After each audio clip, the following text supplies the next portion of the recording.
Hey everybody, welcome back to the channel. Today we are going to be making an attempt to make some black currant concentrate. So I recently was on a family vacation and we stopped into Wisconsin to visit some family. So my cousin has a black currant tree and she had made jams and liqueurs with her black currants. And so she allowed us to pick off of her last bush, and we were able to get quite a few black currants. So my goal is to make a juice with it, but what I found out is you can do a concentrate, and so that way you have more left to dilute down as you want to drink it. So we're going to try this today. I will actually link the actual recipe that I'm following in the description. All right, let's get to this recipe. These are all the black currants that we actually was able to get off of her tree. Her tree still had a lot more on them, but as you can see, I have to get the stems removed. Picking them, and if you have a black currant tree, she taught me that if you pick them, leaving them attached to the stems, it allows the black currants to last longer. So we picked these 2 days ago, and you can see they're still pretty much plump. So I'm gonna go ahead, pick these off, and then wash them. Now it's time for me to go ahead and rinse these out. So as you can see, I've got them in my strainer or colander, and I'm just gonna turn the water on and rinse them. All right, I've got my pan that I'm going to boil these in. I need to get some new cookware. I'm gonna get some soon. All right, so we're gonna dump these into the pot. Now, if you can tell, I do have some different colors. That's because she had different bushes, some that had already been picked over, but there were still some left. So we have a little bit of some of the other currants as well. So I'm gonna add in my water. And it says to do equal parts, but honestly, I'm just gonna put in enough water to basically cover what's in here. And then I'm gonna turn them on and let them boil.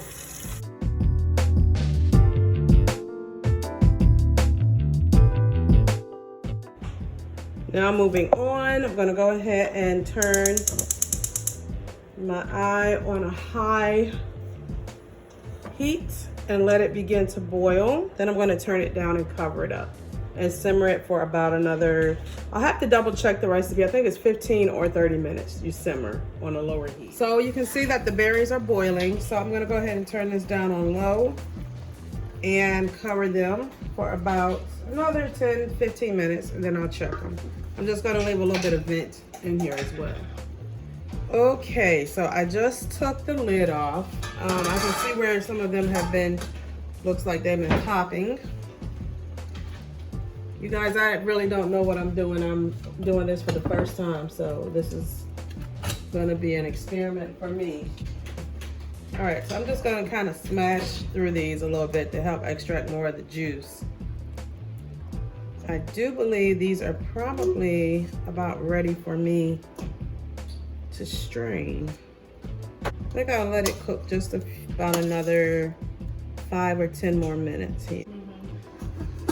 All right, so I'm gonna take this out. So this is a beautiful red color. So I think I am gonna stop here cooking it. Kind of reminds me of when you make cranberry sauce, except with this, we're straining out the berries instead of leaving the berries in. So I'm just gonna keep smashing these down a little bit more, and then I'll start straining them out to remove the berry and the seed. All right, so I'm gonna start my straining process. Now, the recipe actually calls for using a cheesecloth, which I do not have and did not get. So we're using small little coffee filters. Hopefully this will do the trick. Not sure, but we're gonna find out. So we're just gonna strain a little bit at a time, and then if it's not too hot, then I'll squeeze out the rest. So I'm gonna start with these 2 strainers. I'm gonna pour a little bit in.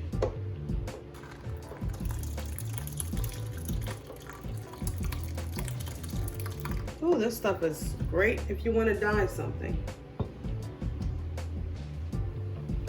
So I'm just gonna let it soak through here, which it is soaking through. It's dripping through, if you can tell. Okay, so to speed this process up, would you guys look at this color? Like seriously, this looks like blood on my hand, but it's not. So to speed the process up, I actually am taking the leftover pulp, putting it in. So if I had a cheesecloth, I would be using a cheesecloth. I'm choosing to squeeze it. You don't have to, but I'm putting it inside of the coffee filters and I'm just gently squeezing. So I already know that there is some of the pulp and seeds at the bottom, so I'm gonna have to rinse everything out and do this again. Well, not the whole process, but just enough to get the seeds from the bottom. All right, my straining process is going a little worse than what I expected. So not having the cheesecloth may be presenting a problem because, well, it kind of looks like blood, but the it's not that the coffee filters aren't working, but they're just not working for what I would like them to do. So what I did, I'm just taking my strainer and I'm just gonna push through. So then I'm gonna have to go back through and restrain it again so that any little seeds that came out, I'll go back and restrain them out again. But I'd rather do that than to keep messing around with this coffee filter method. I have strained as best as I can, so I'm gonna pour this back into my strainer again. Hopefully I'll catch a little bit more of the seeds that I missed the last time. Well, there's a bunch of them there left in the pot, so that's good. Pour this out. And so I'm going to do this process about 2 more times, and then I'll continue on with the recipe.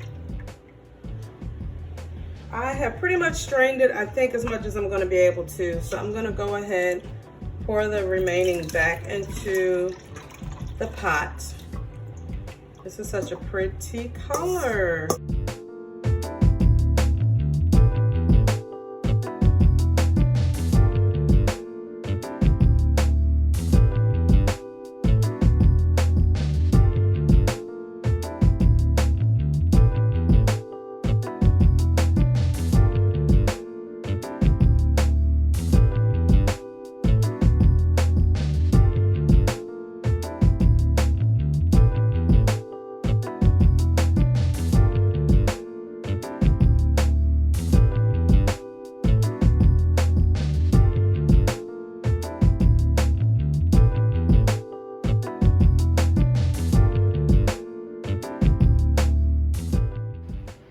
All right, so I did actually add an additional cup of sugar. Again, like I said, I've never made this. I don't know what to expect. So this in itself is not the actual juice. This is a concentrate that I made. And I'm kind of playing around with the recipe. So what I'm going to do is store this in some jars, and then I'll have to figure out the exact measurement to make like a cup of tea or to make a cup of juice. So I'm going to figure that out, and then I will demonstrate to you all a little bit later in this video. But right now I'm going to let this cool off, pour it into my jars, and store it. The straining process was pretty grueling for me. But what I ended up doing is that I collect jars, and so after it cooled off, I put it all in these jars. I have 2 jars full of it. And I've had it sitting on my counter space overnight, but I'm gonna you can see there's still some seeds in it, but I can work around that. But I'm gonna actually store these in the refrigerator.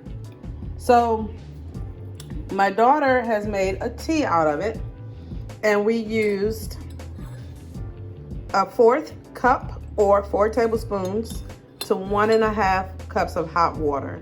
And she said at this point she doesn't need to add any sweetener or anything to it. I did actually add 2 cups of sugar to mine because the berry itself is a little bit bitter, or tart, I should say. So the sweetener kind of evens it out. But it is actually really good, and there's a lot of benefits that come along with this berry. I'll list them in the description. Okay, I'm gonna have my daughter taste this and give us her opinion. The tea tastes super good. It is black currant tea. Well, it's black currant juice, but I added some water in it, and that's all. And it had the good sweetener and everything in it. It tasted good. Now, in a way, does it, to me, I felt like it kind of put me in the mind of a little bit like blueberry. Kind of, but not exactly. A little. A little bit. It have a similar taste. A little bit tart, but not like terrible. Yeah, it's something like that. Okay, so you recommend people try it? Mm-hmm. All right. I just made Marlon a tea, and so I'm gonna let him give us his opinion on it. So, what I can say is this: there's definitely a difference when you can actually have a tea that's made out of actual fruit, herbs, in this case berries. So it's a very distinct taste, not too sweet, but very good. I love it. I would definitely recommend this to anybody who's a tea drinker, even if you're not a tea drinker. I think it's great. I feel like it's a better version of when you're looking to say, I'm just making up stuff. You go get like a raspberry tea, blackberry tea, you know, it's still full of artificial flavoring. It's, you know, really sweet. If you like it, you know, hey, that's you. But I like this a lot. And the only thing that's in that is the black currants, water, and sugar. That's it. There is nothing else in it. And it's not that much sugar, if I'm not mistaken, right? Well, the actual mix called, I used 2 cups of sugar in the process of making the concentrate, but you dilute it down to make the tea. So, you know, as far as how much sugar will be in the tea, I don't know, but you don't need to add anything to it, correct? No. Okay. No, it wouldn't make sense. No, it's good just the way that it is. All right. All right. So, thank you guys as always for watching. We really appreciate it. Don't forget to hit the notification bell so that you can be kept up to date whenever we have any new videos. Leave any comments down below. Don't forget to subscribe. And until next time, thank you and God bless.